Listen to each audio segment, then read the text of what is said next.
Assalamualaikum warahmatullahi wabarakatuh. Salam sejahtera. Warahmatullahi wabarakatuh. Nama budaya Om Santi Santi Om Salam. Nggak pas ya kayaknya. Nggak pas ya? Nggak pas. Enggak lah, pokoknya yang penting di semua diakomodasi gitu. Salah-salah mohon maaf ya semua agama. Aliran kepercayaan gue nggak tahu soalnya salamnya. Hidup Baduy gitu.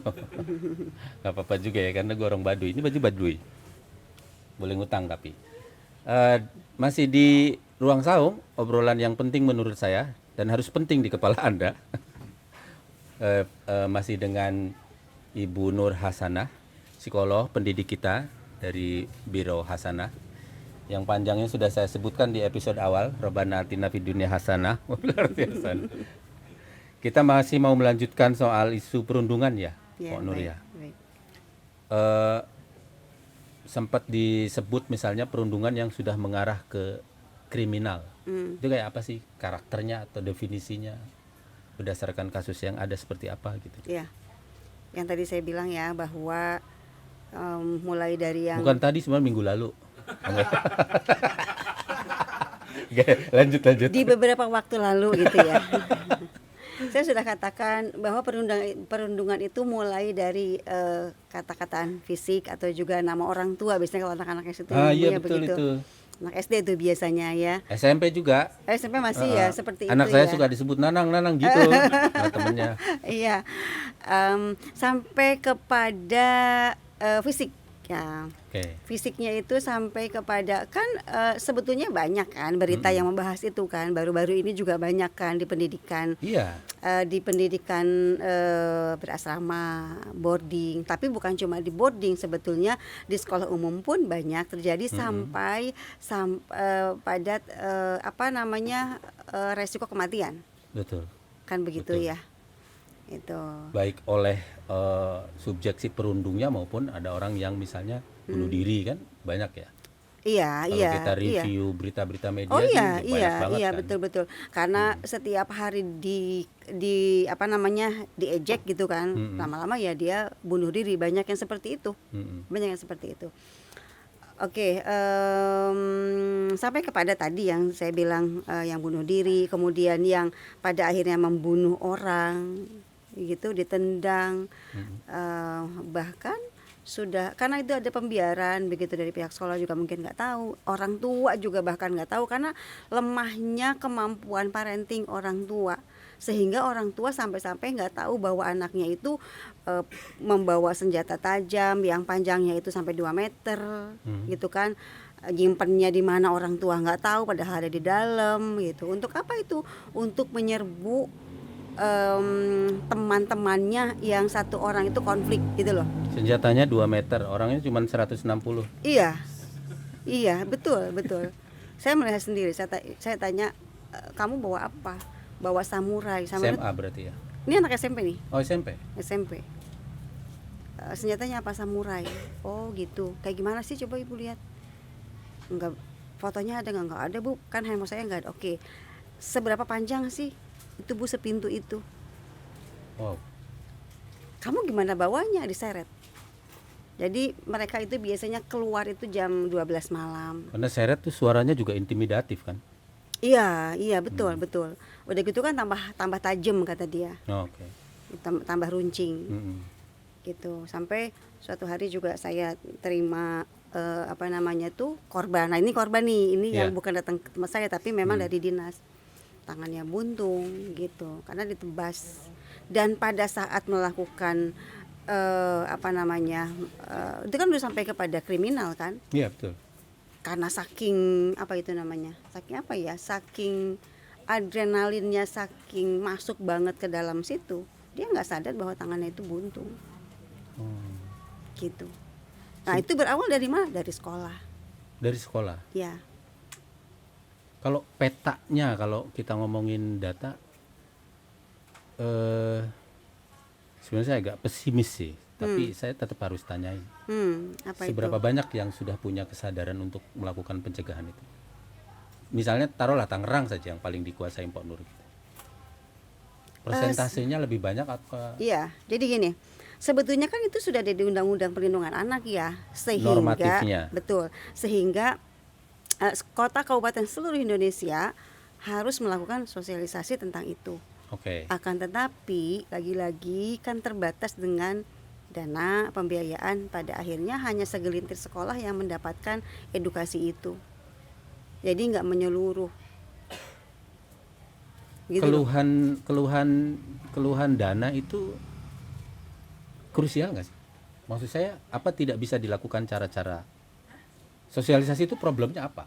Maksud saya kok dia tidak bisa dilaksanakan dengan baik di semua sekolah? Padahal harusnya pendidik itu kan sejak awal ketika dia masuk ke lembaga pendidikan punya kesadaran atau punya keinginan, punya curiosity yang tinggi untuk mempelajari hal-hal kayak gitu ya. Iya, Karena itu kan sebenarnya bagian dari proses ranah pendidikan, perkembangan konsep pendidikan kan. Betul. Memperhatikan. Jadi memang kan begini.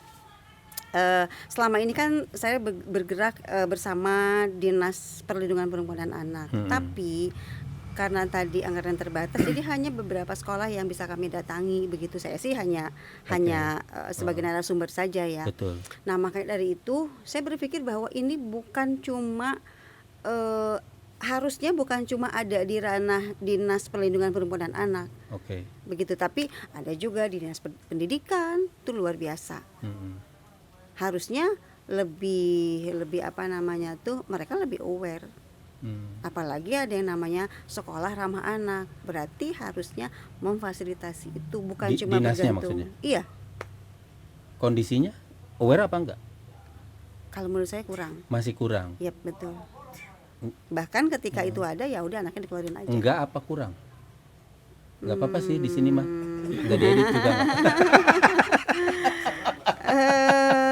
Kurang lah ya. Kurang banget. Kurang banget ya. Kurangnya banget ya. Dan selalu banget. mengeluhnya anggaran ya. Iya, betul. Tapi kalau dilihat sebenarnya keluhannya masuk akal nggak sih? Di konteks mereka maksud saya, anggaran itu. Atau jangan-jangan nggak peduli aja gitu, kurang peduli aja. Kurang ya kalau menurut saya. Jadi Jadi gini, karena memang undang-undang itu dari Kemen PPA itu, dan bawahnya dinasnya adalah Dinas Perlindungan Perempuan dan Anak, maka cuman itu yang bergerak. Yang pendidikan nggak peduli kalau menurut saya. Gitu ya. Iya, Kemen PPA nggak nyambung sama itu maksudnya. Pendidikan. Sama dinas pendidikan, Iya. terutama di daerah ya. Iya. Kalau menurut saya seperti itu ya yang saya jalani. Harusnya kan Kalau dinas yang dari pendidikan. Kementerian Pendidikan ada nggak sih programnya? Barangkali tahu gitu. Kalau setahu saya sih Nggak terlalu ya. nggak terlalu deh ya, apa saya. Yang terhubung selama ini dari Kemen PPA ya. Iya, Kemen PPA. Kalau mereka programnya memang ada. Kemen PPA ada. Sebetulnya kayaknya sudah mulai ada deh, baru deh Kemenag dengan kementerian apalagi itu ada yang pencegahan kekerasan terhadap anak di sekolah. Ada yang sudah mulai mengusung itu. Tapi pergerakannya masih belum terlalu gencar ya. Proses. Ya, jadi menunggu banyak korban dulu kalau menurut Ya, saya. paling tidak untuk yang lokal ya, untuk daerah gitu, dinas. Apa saran Pak Nur? Kalau dinas pendidikan ya, Nah, ya peduli dengan tadi ya, kekerasan terhadap anak. Kemudian apabila itu terjadi, baiknya sih anak-anak itu nggak dikeluarkan dari sekolah, justru kita edukasi, kita lakukan. Jadi gini, kalau saya sebagai psikolog itu melihat bahwa ketika anak-anak membuat kekeliruan yang fatal di sekolah, ya sudah dikeluarkan begitu saja. Harusnya mendapat pembinaan. perundungnya ya. Iya, sama sebetulnya gini. Disiplin restoratif ya disebutnya. Itu adalah disiplin yang memang ramah bukan cuma terhadap korban, tapi terhadap korban, pelaku, dan saksi. Jadi kalau kita ngomong tentang perundungan kan ada 3. Ada si penindas, tertindas, dan penonton. Gitu. Jadi kalau di sekolah itu menggunakan disiplin restoratif, maka ketiga-tiganya harus diedukasi, harus dilakukan konseling, bukan cuma korban. Misalnya korban diterima nih di sekolah sama saksi, lalu pelaku dikeluarin. Nah, itu tidak mencerminkan adanya disiplin restoratif buat anak-anak. Oke. Kan mereka kan harus dirangkul semuanya. Justru kan tugas pendidikan seperti itu. Kalau dikeluarkan lah jadi apa dia nanti, gitu lah. Kalau konteksnya misalnya pendidikan, kalau kita bayangkan misalnya kita mau mendorong atau mengencourage masyarakat termasuk anak muda untuk secara sukarela terlibat dalam upaya pendidikan, berarti perhatiannya terhadap 3 itu ya. Terhadap 3, misalnya kalau korban berarti kita ngomonginnya di sekitar isunya isu konsep diri gitu ya. Kalau ke pelaku apa? Sama juga. Kalau ke penontonnya? Sama juga. Sama, karena kan dia nggak berani untuk melapor, cuma ngeliatin aja. Terus kalau yang si pelaku, dia sudah punya konsep diri negatif bahwa karena modelingnya dari orang tua. Biasanya si pelaku itu lahir atau diasuh oleh orang tua yang otoriter. Apa sih sebenarnya konsep diri itu? Konsep diri adalah pemahaman seseorang tentang diri dia sendiri. Pemahaman orang tentang diri. Oh iya, Dan itu harus saya ini ditumbuhkan secara sistematis gitu. Iya betul. Dengan cara apa? Melalui pola asuh. Melalui pola asuh. Betul. Mulai dari rumah. Iya. Misalnya kalau contohnya di rumah, cara gampang untuk yang mudah dipahami oleh kebanyakan orang tua dan mudah dipraktekkan oleh orang dari semua level sosial ekonomi lah kira-kira. Untuk mikir, gue harus jagain anak gue dulu dengan konsep dirinya. Tahapannya apa dulu tuh? Pola asuh, tipe pola asuh yang harus dianut oleh orang tua. Yang paling aman tuh demokratis. Kan ada demokratis, ada otoriter, ada permisif. Yang kita hindari kan 2 itu, otoriter sama permisif. Yang harus kita lakukan ya demokratis. Kalau menurut saya demokratis itu lebih kepada anak diajak ngobrol. Ngomong lah, isinya adalah ngobrol. Ngobrol, kemudian yang mengaktifkan otak berpikir. Kita kan punya 3 bagian otak ya, reptil, limbik, sama neokortex. Ini yang diaktifkan. Melalui apa? Ngobrol. Gitu. Kalau kamu sering terlambat, apa yang harus lakukan? Gitu loh. Ya, hal seperti itulah sebetulnya. Kalau sudah terlanjur, misalnya dalam penanganan teman-teman di tim psikolog, gitu. Kalau sudah terlanjur anaknya ya tadi itu jadi korban, pemurung, bahkan punya bisa gawat nih kecenderungannya gitu. Itu cara trauma healingnya itu atau gimana tuh kayak tadi tuh yang tahapan tadi yang saya bilang, dukungan psikologi awal, mulai dari dilihat, kemudian diajak ngobrol, didengarkan, kemudian dia nyaman. Nah, kita koneksikan tadi ya. Oh ya, kamu butuhnya apa? Bisa nggak Bu kalau dia itu ibu nasihatin dia supaya dia nggak menghina saya lagi. Oke, berarti kan guru mengkoneksikan seperti itu. Tapi kalau kita lihat anak ini sudah mulai menyakiti diri sendiri, atau ada aku mau mati aja gitu kan, dan sebagainya, berarti kan kebutuhannya apa? Ke psikolog, begitulah. Jadi kita koneksikan ke apa yang menjadi kebutuhan dia. Pok Nur, pernah nggak sih sampai Pok Nurnya sendiri terganggu secara psikologis nanganin kasus misalnya? Oke, banyak banget yang bertanya itu ya.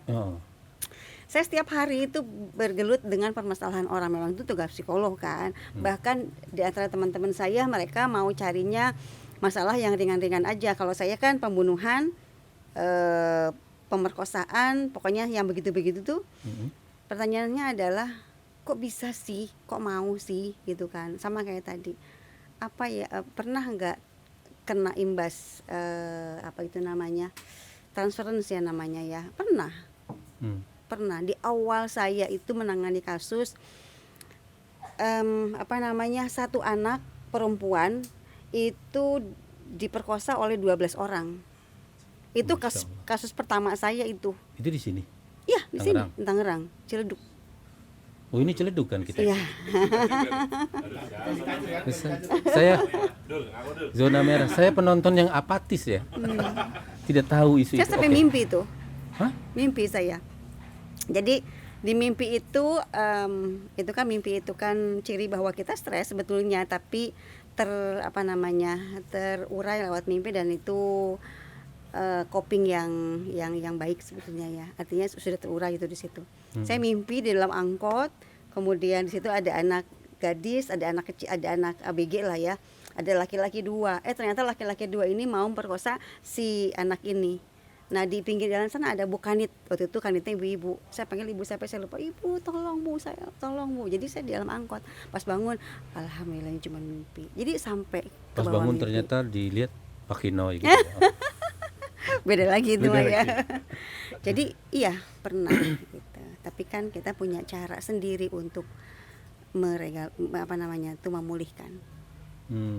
Di psikologi kita kayak dengan namanya stabilisasi emosi, relaksasi. Paling tidak sejak Pak Nur menangani ini secara kuantitas maupun kualitas berasanya naik apa turun sih kasus-kasus itu? Naik. Naik terus Naik. ya? Kenapa begitu? Pertama, kalau saya ya karena tugas di perlindungan perempuan dan anak, sebetulnya sudah lumayan mulai masuk sih sosialisasi tentang keberadaan lembaga perlindungan perempuan dan anak. Jadi orang banyak yang lapor. Begitu. Oh ya, soal lapor itu, kesadaran untuk lapor itu juga belum tumbuh kan ya?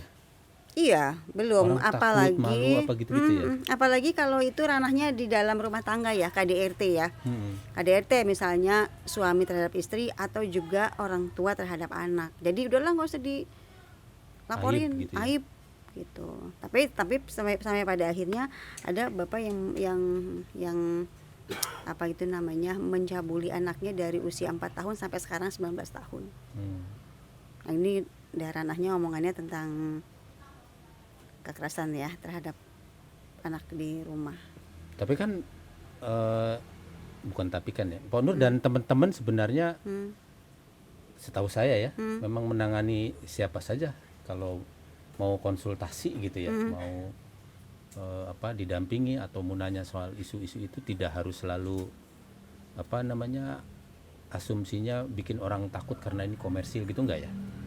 Gimana di lembaganya? Ya, yang mana nih? Yang mananya? Di Pak Nur selama ini menerima konsultasi kan? Iya, nerima. Tidak harus selalu bayar atau gimana gitu maksud saya. Oh ya, kalau yang saya bekerja sama dengan dinas itu kan free. Pemerintah sudah membayar begitu. Tapi kalau ke biro saya berbayar. Ada prosedurnya Ada ya. prosedurnya begitu. Ada prosedurnya, tapi juga ada beberapa yang ya fleksibel lah ya. Kalau misalnya orang itu nggak mampu gitu, tetap saya layani untuk berkonsultasi.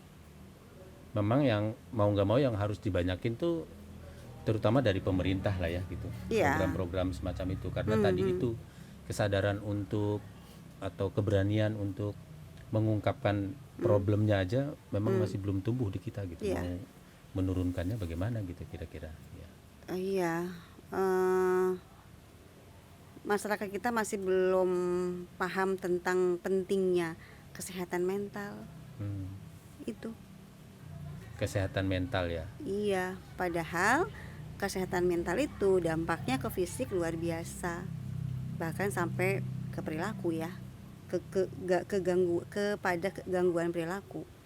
Oke. Begitu. Kesehatan mental, konsep diri itu adalah isu-isu yang saya kira bisa dikembangkan dalam obrolan di fragmen yang lain ya. Ini kalau misalnya ada yang mau konsultasi emang kemana sih Pak Nur?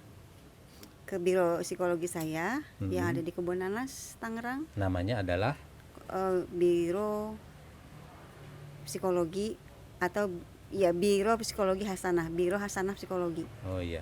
Nomornya ada di sini. Oke. Oh, gampang ya. Nomornya ada di sini. Media sosialnya ini gitu. Atur aja lah Pak Bedul. Terima kasih banyak Pak Nur, obrolan kita sangat mencerahkan dan saya kira sekali lagi saya selalu bilang ini bahwa obrolan ini harus dianggap penting. Penting buat Anda karena saya menganggapnya penting gitu. Ada yang nanya sih? Nggak jadi ya, nggak jadi nanya ya. Nggak jadi nanya. Nah, Oke, terima kasih banyak. Sehat selalu. Assalamualaikum warahmatullahi wabarakatuh.